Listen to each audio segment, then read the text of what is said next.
the starved and brave Maratha soldiers, with their forehead smeared with the turmeric, came out of their trenches under the leadership of Sadashiv Rao, popularly known as Bhau, opening a war front against the invading Afghan army under the leadership of Ahmad Shah Abdali. Somewhere near the Panipat, it was a momentous day. Massive forces were ready to go at each other.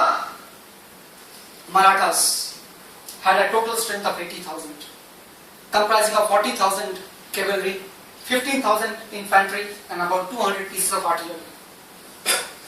Afghans had a numerical superiority, about 100,000 combatants, 42,000 cavalry, 38,000 infantry, and about 130 pieces of artillery. Marathas had an additional 300,000 civilians or non-combatants along with them, which included children and women, to visit the pilgrimages in North India, which was apparently their Achilles heel.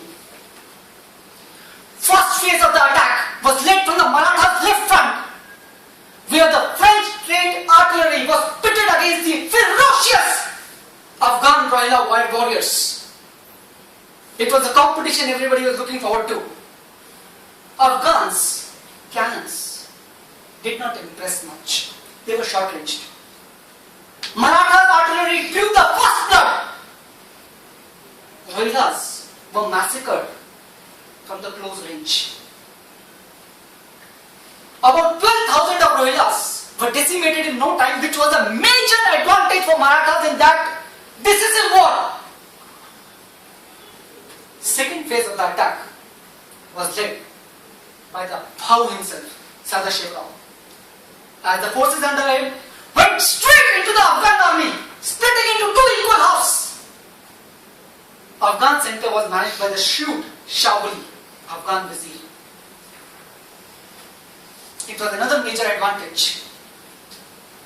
By the noon, it seemed that Sadashiv Rao will fetch another momentous victory for Marathas in the battles of India. But nature had its own plan. It was a day of solstice. In Hindi we call it Uttarayan. When sun shifts on the equator from northern to southern hemisphere, it is extremely bright. And unluckily for Marathas, it shined directly in the eyes of their soldiers, their horses, who were already starved. They began to fatigue. Before they even reached the Afghan front, 2 kilometers away. Final phase of the war was all out. Marathas' right flank pitted the Scindias against the Mughal Najib Khan, who valiantly held his positions. They were the sworn enemies. Ahmad Shah Abdali showed his tactical brilliance. He called on the reserve forces, and he had only one order for his soldiers: either kill or die. There is no way that you can run away from this war. He introduced an innovation: camel-mounted cannons, which fired over his infantry and made an easy target for the fatigued Maratha infantry and cavalry. It was the major decimation. Final nail in the coffin proved to be over-enthusiasm of Maratha cavalry, who were tasked to defend the Maratha artillery, but to get their own credit, they went head-on with the rejuvenated Rohillas, in the process rendering their artillery ineffective and themselves getting decimated. Vishwasrao the prince was already dead with a bullet in his head. Bhau planned to enter the war himself, which created more confusion as the leader was not there. Many Maratha warlords took to their heels. They wanted to avoid the Afghan massacre. Responding to the religious calls, many Afghan prisoners from last wars attacked the Maratha civilians from the back, and there was commotion all over. It was great consternation. 14th January 1761 was a momentous day in the history of India. A brave and valor army from the Deccan sent the shivers down the spine of ferocious Afghan warriors. They lost, but they rendered them ineffective. Ahmad Shah Abdali won, but he was never able to resurrect himself with similar amount of confidence ever again in India. And as a result, it paved the way for Britishers to create another colony. Fellow Toastmasters and guests, history has a unique trait of repeating itself if we ignore the past mistakes. Marathas made series of blunders. They were strategic blunders. They chose Sadashiv Rao or Bhau to lead the campaign over Malhar Rao Holkar or Raghunath Rao, who were battle-tested North Indian generals. It's a typical case in a corporate organization where a person based on his star value or fame is chosen who are tried, tested and experienced people. Have you realized it? No, it's not that Bhau was any less. His credentials were exemplary, but he was not tested in North Indian terrain. All the way from the times of Chhatrapati Shivaji Maharaj, Maratha's core strength has always been guerrilla warfare.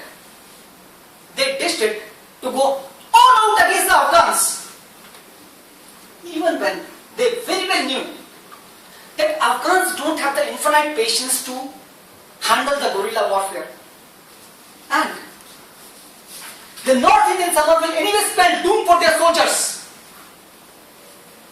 Marathas were fighting a war 1500 kilometers away from their core center, but they had a superiority complex. They never bothered to create a strategic alliance with Rajputs, Sikhs, Jats or anybody. They were too confident. Even when all-powerful US army come down to attack Afghanistan, they create a local base in Pakistan. When MNCs come down to do business in India and China, they create a local supply chain. They don't rely completely on their core center. Haven't you seen that? It's a plain common sense to do the business. Marathas made huge tactical mistakes too. They only had plan A. There was no plan B. It was something like putting all your eggs in one basket and hoping everything will go my way in such a ferocious war. It was like undermining the enemies.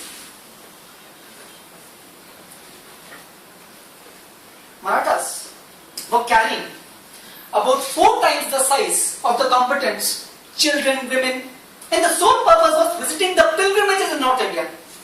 Were they really for the war? Can you believe it? It defies all the logic of having a lean and mean fighting force. Is it a joke? Internal politics is everywhere. But just wonder, Maratha cavalry deserted the artillery just to get the credit. In the process getting themselves decimated and deserting the artillery who would have otherwise won the day for them, would have won the competition for them, would have steered the civilians across the Yamuna, across the Afghan right flank. They spoiled the whole plan. There were operational issues. There was no runtime SWOT, strength, weakness, operational or threat analysis. They never did that. When we make a plan, we cannot make it in isolation. It has to be with respect to the condition, with respect to the enemy. When Ahmad Shah Abdali crossed the Yamuna on high and get out the Marathas, it was a major intelligence blooper. But there was never an attempt to resuscitate the situation by having a local alliances. Final message to the Maratha army read, Maratha Empire read, 2 pearls, Sadashiv Rao and Vishwasrao the prince have been dissolved. 27 gold coins have been lost, which were all the important generals. Silver and copper cannot be accounted for. Just think the amount or enormity of losses that broke the back of a massive empire. History has a sense of deja vu.